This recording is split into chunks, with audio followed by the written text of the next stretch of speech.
6월 4일 화요일 주간 브리핑 시작합니다. 먼저 동아일보 보시죠. 혹시 마처 세대라고 들어보셨나요? 부모와 자녀를 이중부양하고 내 노후가 준비됐다고 응답한 비율이 62%뿐인 세대인데요. 어떤 내용인지 보겠습니다.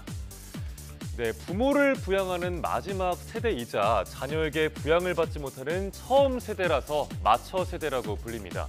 주로 베이비붐 세대와 1960년대생이 포함이 되고 우리나라 인구의 16% 정도를 차지합니다. 마처 세대 15%는 부모와 자녀를 모두 부양하고 있습니다. 이들이 이중부양에 지출하는 돈은 월 164만 원 정도입니다. 둘 중에 한쪽만 지원을 하더라도 한 달에 7, 80만 원 이상을 쓰고 있습니다. 부모와 자녀가 없거나 지원하지 않는다는 마처 세대는 44%로 절반에 미치지 못합니다. 또 다소 슬픈 조사 결과도 나왔습니다. 본인이 고독사할 가능성을 물었는데 마처 세대는 평균 30%라고 답을 한 겁니다. 보시는 것처럼 소득이 낮을수록 고독사에 대한 우려가 크죠. 월 200만 원 미만인 응답자들은 본인의 고독사 확률을 평균 50%로 전망했습니다. 마처 세대 10명 가운데 6명 정도만 본인의 노후를 준비하고 있다고 합니다. 부모, 자녀와 본인의 부양 부담, 여기에 더해서 고독사 우려까지 짊어진 세대를 조명하는 기사였습니다. 다음은 한겨레 신문입니다. 다음 보기 중에 저출생 해결 대책으로 가장 적합한 걸 고르라는 객관식 문제가 하나가 있습니다. 여성 1년 조기 입학, 퇴계운동 결합 국민 체조 등 다소 황당해 보이는 내용들이죠. 하지만 모두 다 실제로 나온 정책 제안들입니다.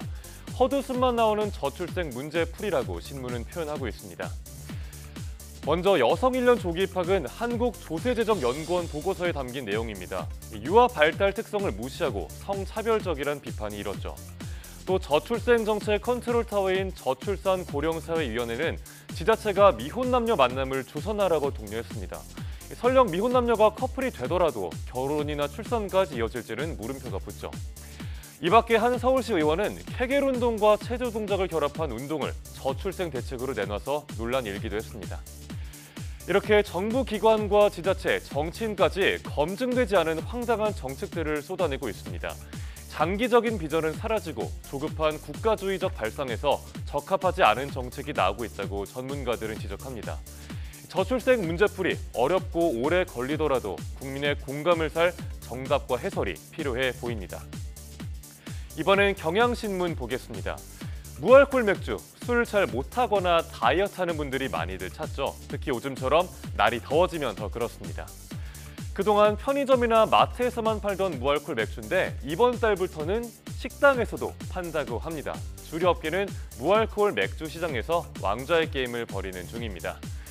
진검승부는 편의점에서 벌써 펼쳐지고 있습니다. 세 캔에 3,000원 파격 세일을 하면서 소비자들의 마음을 사려고 하는 중입니다. 무알콜 맥주 시장은 올해에는 600억 원, 내년엔 3배 이상 커진 2천억 원 규모로 예상되고 있습니다. 홈술, 혼술에 헬시 플레저 열풍을 타고 무알콜 주류 시장이 뜨거워지고 있죠.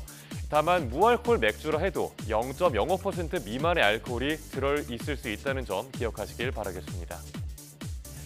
다음은 중앙일보입니다. 요즘 소개팅할 때 MBTI 많이들 물어보죠. 그런데 이제는 SNS 알고리즘까지 신경을 써야 할 것 같습니다. 너의 알고리즘을 보여줘가 요즘 MZ세대 소개팅에서 보이는 풍경이라고 합니다.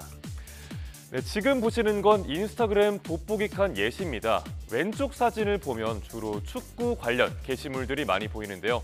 아마 축구를 좋아하는 사람인가 봅니다. 이렇게 평소에 어떤 게시물을 많이 보는지에 따라서 돋보기 칸에 뜨는 콘텐츠들이 바뀌죠.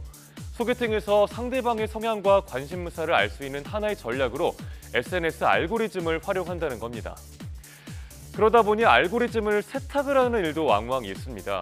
문제가 될 만한 유튜브 채널의 구독을 취소하거나 인스타 돋보기 화면을 번듯하게 만든다는 거죠. 또 추천 알고리즘을 앞세운 데이팅 앱도 MZ세대에서 수년째 인기입니다. 소위 말해서 정이 떨어질 만한 요소들을 미리 데이팅 앱으로 검증한 뒤에 나에게 맞는 연인을 찾는다는 겁니다. 이러다 보니까 자연스러운 만남 추구인 자만추를 넘어서 이제는 알만추라는 단어까지 나왔습니다. 알고리즘에 의한 만남 추구가 대세로 자리를 잡았다는 분석도 신문은 전하고 있습니다. 마지막 기사 보겠습니다. 반려동물을 키우는 국내 인구가 10명 중 3명꼴로 늘었죠. 이에 덩달아 커진 펫 보험 시장은 과잉 진료비로 몸살을 앓고 있습니다. 그래서 병원별로 상담료 차이가 천차만별로 나고 있다고 하는데 왜 그런 건지 보겠습니다. 펫보험 계약 건수는 지난해 약 11만 건, 전년보다 52% 정도가 늘었습니다. 하지만 병원별로 진료비가 깜깜이로 운영이 되고 또 보험료 할인이나 할증 시스템도 제대로 갖춰지지 않았습니다. 그래서 과잉 진료가 무분별하게 이루어지고 있는 상황입니다. 병원별로 얼마나 진료비 차이가 심한지를 봤더니 상담료는 최저 2,000원에서 최대 9만 원으로 45배까지 차이가 났습니다. 소형견 기준으로 입원비는 최대 30배까지 차이가 났고요. 문제는 보호자가 과잉 진료 여부를 제대로 확인하기가 어렵다는 점입니다. 또 진료 항목이 모두 비급여인 것도 맹점입니다. 보험업계에서는 펫보험이 미래의 먹거리는커녕 애물단지로 전락할 수 있다는 우려가 나오고 있습니다. 펫보험이 양적으로 성장하기 전에 관련 제도 정비가 시급하다는 전문가의 조언도 신문은 함께 담고 있습니다. 6월 4일 아침 신문 살펴봤습니다. 지금까지 주간 브리핑이었습니다.